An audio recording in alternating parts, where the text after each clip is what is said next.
I try to put out a video every week, but last week I didn't get to it. But I had good reason. I spent the week visiting 3 of America's crown jewels, the Grand Tetons, Yellowstone, and Glacier National Parks.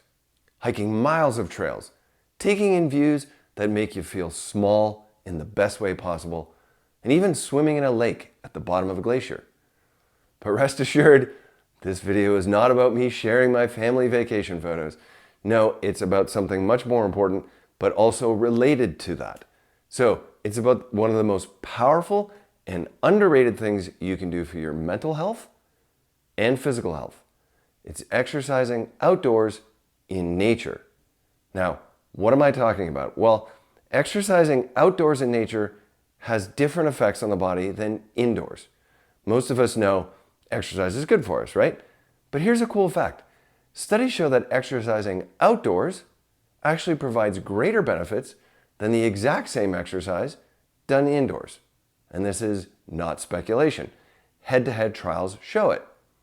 A recent systematic review by Noseworthy and colleagues looked at all the studies that directly compared indoor and outdoor exercise, and they found that outdoor activity consistently boosted mood, reduced anxiety, and increased energy more than the same exercise done indoors. So a logical question that follows is, why?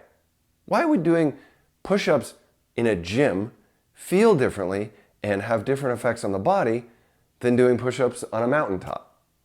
Well, there's really 3 main ways that being in nature is good for us. Number 1 is light exposure. Why would that be? Well, first of all, sunlight enhances the synthesis of vitamin D in our skin, right? Vitamin D is crucial for musculoskeletal health and immune function, and just overall well-being. Now, obviously, studies have shown that individuals engaging in outdoor activities have higher vitamin D levels compared to those who exercise indoors. But exposure to light isn't just about vitamin D. Sunlight also boosts serotonin levels, your brain's mood stabilizer. It also helps set melatonin cycles for deeper sleep. And moderate sunlight exposure actually reduces inflammation markers like interleukin-6, which are tied to depression. And that's why some people refer to sun exposure as a free antidepressant. In 2023, researchers analyzed data from the UK Biobank with nearly 400,000 people followed for more than a decade.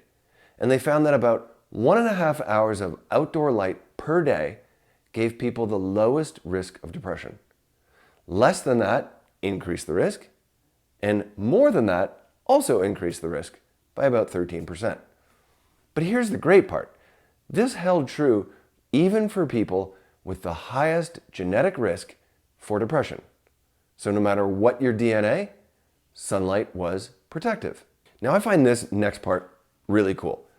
The forest effect of something called VOCs. So another reason why outdoor exercise feels different is what you're breathing in. Forests release something called VOCs, or Volatile Organic Compounds.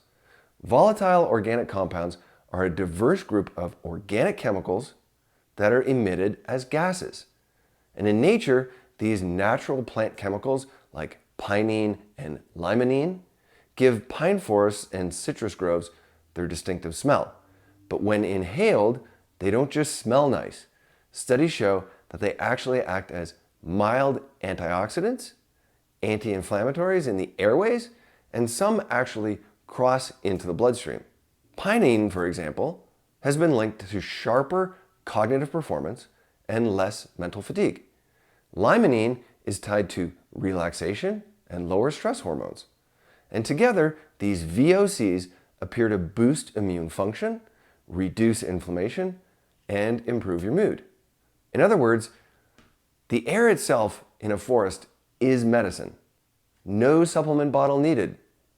Now, the third way is something called attention restoration theory, or ART. Now, attention restoration theory is a psychological aspect. The theory is that modern life bombards us with what researchers call directed attention, the constant focus on screens and deadlines and notifications. That attention gets us fatigued, which leads to stress and burnout, right? Now, nature provides what psychologists call soft fascination. The rustling of leaves, the sound of water, the sight of mountains. These gently hold our attention without effort. And that rest allows our mental batteries to recharge, improving focus, creativity, and emotional stability. And that is the essence of attention restoration theory. And this is not just some woo-woo feel-good advice. The British Journal of Sports Medicine recently published an editorial making a bold claim. If doctors don't offer exercise as a treatment option for depression, it could be considered malpractice. It's the doctor's responsibility to provide treatment options for patients, right? Not just the one treatment option.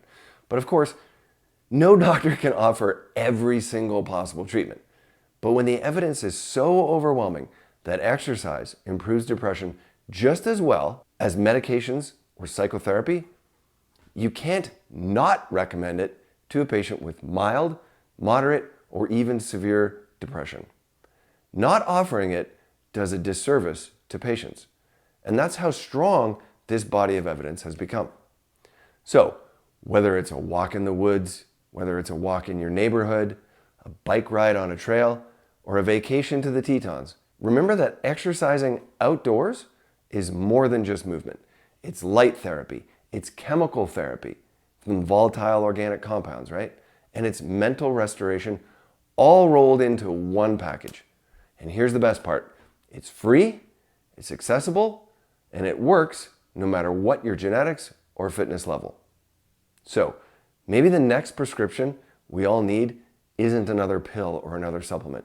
Maybe it's a daily dose of the outdoors.